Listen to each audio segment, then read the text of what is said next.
Hello, everybody. How you doing? Okay, this video is going to be a little discussion. Again, more of a discussion, not so much a review of Alien Romulus, which I saw over the weekend, and it's doing very well. Very well. In fact, I think it's beating expectations.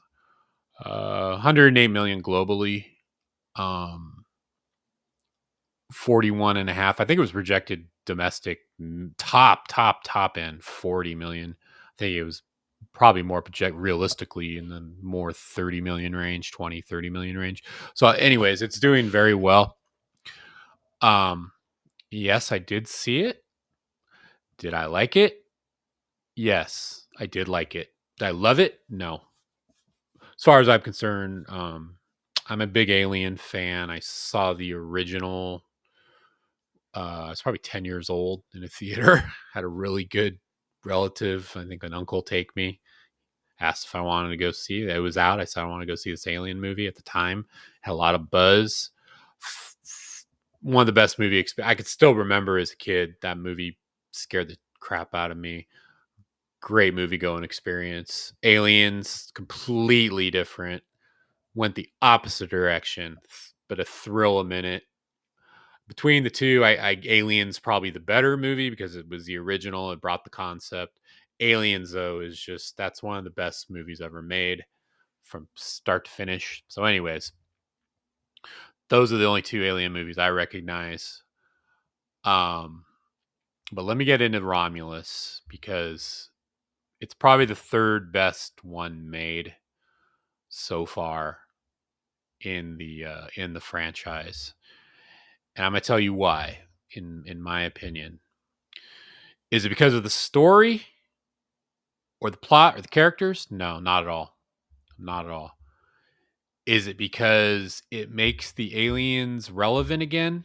That's it. It brings the xenomorphs and the facehuggers back to a place of relevance. It makes them terrifying and it makes them matter. Where I think the last three movies in the franchise have destroyed that legacy. Resurrection I enjoyed up until probably the end, the birth creature, or the whatever they call it, the newborn. That was god awful. Even the xenomorphs in that movie were not great. Then we get to Prometheus. That movie's an abomination for the xenomorphs. The whole gods and monsters concept of Ridley Scott. And this is the thing. And people are complaining about this movie for so many reasons, but Ridley Scott's the one that's done the most damage to the franchise. It started with Prometheus. I can't stand that movie. Um, what he did, first of all, the space jockey from the first movie should remain in a place of mystery and have an aura of just mystery, and less is better in that case. He completely destroyed that in Prometheus. I thought the engineers were ridiculous. Didn't like them. The xenomorph that was supposed to be what we got at the end was a joke. A joke. Then we get to Covenant. Can't tell you one thing about that movie. The xenomorph was terrible. So, anyways, the concept of that movie was terrible. I can't tell you. I just can't stand those movies. Actually, three. I'll do another video. Three is the worst one of the bunch. I can do a whole nother video on that and explain why. But Prometheus and Covenant are just abysmal, and they were made. That's why, to me, all the complaints about this movie, which some of them are justified, some of them are valid, but they to me they're kind of hollow because Ridley Scott's really the one who's done the most damage to this franchise of anybody. And this movie brings it back again, brings the xenomorphs, brings the aliens, brings the facehuggers, brings them back into the universe as the threat, as they should be. They shouldn't be like diminished like they were over the last 20 years. This movie brings them back, and it just for that reason alone I would recommend it. Sure, are there some terrible callbacks and reference points? Yes, yes, there are. Specifically, there's a character in here. I'm going to do some spoilers here. It's an android they find, and he actually becomes a character through the movie. It's a science android on the Romulus station who kind of starts the whole thing. It's Ash. They call him Rook, but it's Ash from it's Ian Holm. It's an Ian Holm deep fake they do from Alien. Completely unnecessary, and it's a bad deep fake. His mouth doesn't even look like it's attached right to the rest of the deep fake. It moves different. And he becomes actual a force through the whole movie. He drives the plot. It's terrible. And the way they find him, of course, he's in pieces. He's chopped in half. The way he's chopped in half is Bishop. How Bishop got torn apart by the Queen in Aliens. So terrible, terrible. These were producer notes given to you're putting this in here. This is going in this spot. This is going in this spot, and it's so obvious. It was just awful. But does it diminish the movie? No, because again, the aliens and the facehuggers shine through, and the atmosphere of this movie is just amazing. From beginning to end, it's a complete universe. It's a complete world. It brings back that darkness, that coldness. Uh, from when it starts off, honestly, the first 30 minutes, 45 minutes, we start off on the mining colony, they go into space. The shots in space and the ships is gorgeous. I contribute that to the director, Fede Alvarez. He did his job in this movie. The production value of this movie is really, really good. The plot, the story, and then by the end, it kind of goes off the rails. The member berries start coming in really, really high. But still, the xenomorphs are terrifying. They look great. It's practical effects, and that's actually a scene from the movie. That's a practical effect. They make them terrifying again. There's a lot of them too. Um, so, anyways, I recommend this movie solely on the aliens, their presence, and there's really only two characters in this movie that matter. Really, the best one of all would be Andy, the synth or the android. This is him. Forgive me, I forget the actor's name. Might be Dennis Johnson, something. Anyways, Dennis Johnson, something like that. Anyways, he's the android. Andy, he's Rain, who is the protagonist's companion, friend. By far, he gives the best performance in the movie. He's the best character. He starts out as somewhat simple, slow, hesitant, meek. Then there's a switch when they have to insert a chip from the Rook from the other android into him. Well, then he becomes more menacing. Then he becomes more succinct, more menacing, sharper, quicker, cold, and it's really a good performance. He by far is the best character in the movie. And the other one would be this is Kaylee. I forget her name. I'm so bad with the actors' names. I really don't know who they are. But anyways, Rain is Rain is the character's name. Is she Ripley? No, not even close. But of course, they're trying to invoke Ripley. We all knew that going in, just from the trailer. But did I enjoy her? Yeah, she did her job. She did her job. She did a good job. She was capable enough. There were some parts that were pretty ridiculous, but she was capable enough. And I thought she was good. So her and Andy are the only two that really matter. The other crew, I don't even want to get into them. To me, as they died, the movie got better. Honestly, um, it, they weren't very interesting. The two male characters of the crew talked in such huge English British accents. They were Cockney that half the time you couldn't understand a damn thing they're saying. There's an Asian woman named Navarro. I think they were trying to bring up Reminis Vasquez from Aliens. So an Asian named Navarro, who's a pilot. She actually gets the face hugger. They do that pretty well. But again, makes no sense.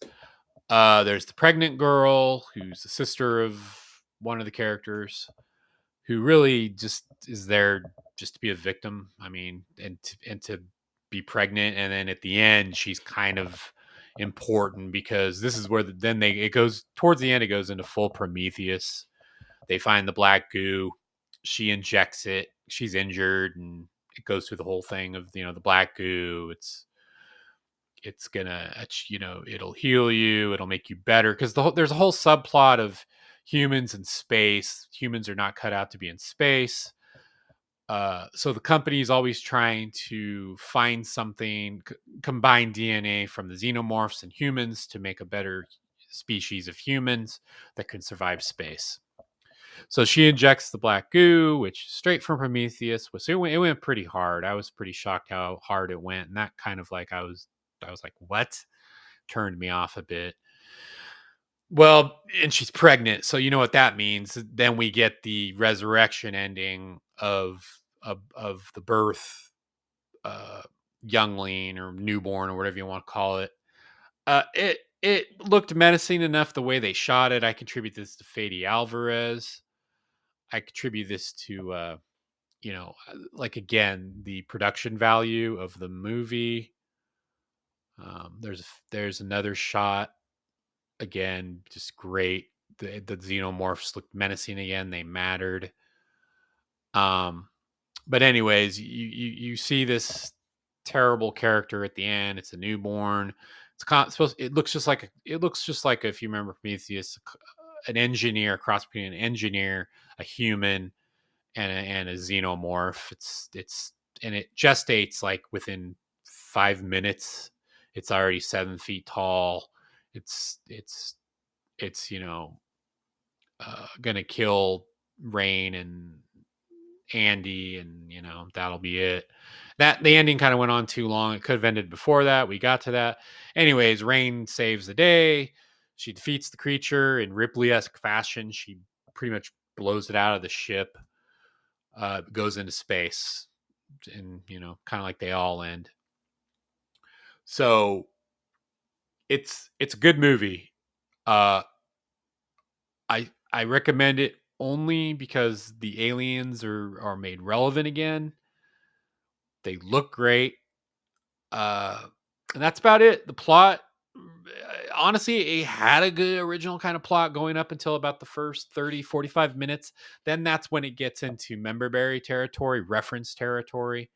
And that's when it just becomes kind of a roller coaster ride. Why? Well, Fox is now property of Disney. This is a Disney movie. So Disney's going to do this. They're trying to turn the ship around. They need something. They need to pull people in. How are you going to do it? Well, you remember Aliens? Remember this part? And that's really for Aliens. The worst reference came from Aliens when Andy utters the famous "Get away from her, you bitch," which was completely unnecessary. I actually sat in my seat and I was I just kind of shook my head and said, No. It was the worst part of the movie actually. But they did it. They went there. And like again, you could see producers' notes given to the director Fede Alvarez, put this in this part, put this in this part. You could just see it in this movie. It was terrible. Terrible. But overall, what Fede Alvarez did with the production value, what he's done with the set designs, what he's done with building the Wayland Yutani world, the alien verse, the corporate, all that. carries this movie. And the shots of the spaceships again are beautiful. Beautiful shots of, they call it space porn, ship porn, spaceship porn. Gorgeous designs. I actually, this was probably one of the better theaters. Sitting in a dark movie theater with the sound was perfect. Experiences I've had in a long time. I'd still say Godzilla was probably the best one in recent, but this is right up there. It takes you into a world, you're in that world, and you come out at the end and you're satisfied. There's already talks. I've already heard talks of sequel. I could see it. I could see it. Because this was supposed to be a Hulu series, but I believe when they were shooting it, they said it was good enough for the theater. They still might be doing an Alien series for streaming, and then make the rated R movies, just for the theater experience. If they do that, and they're going to bring in the Predators, they're going to bring it all in. They could bring it all back. They could bring all these franchises back, but they have to be careful with it. They have to be careful. This, they did just enough. I think this movie's getting word of mouth. I think it's gonna have drop off. I don't think it's gonna have as much drop off as people think, and I think it's gonna generate some word of mouth. And overall, this could be the start of bringing everything back. But that's kind of my spiel on the whole thing. That's my bit. Um, Tell me what you think. Leave comments, please. I like to see the comments. I like to engage. Tell me what you think. If you go see it, tell me and be honest. Uh, Tell me why I'm wrong, or in a tactful manner. And I enjoy the feedback. And Alien Romulus, I would recommend. I'm not going to say huge, but I would recommend it. And that's my review. That's my discussion. And thank you very much for listening to my channel. Please hit the like and the subscribe. And I appreciate it. And thank you, and have a good day. Bye bye.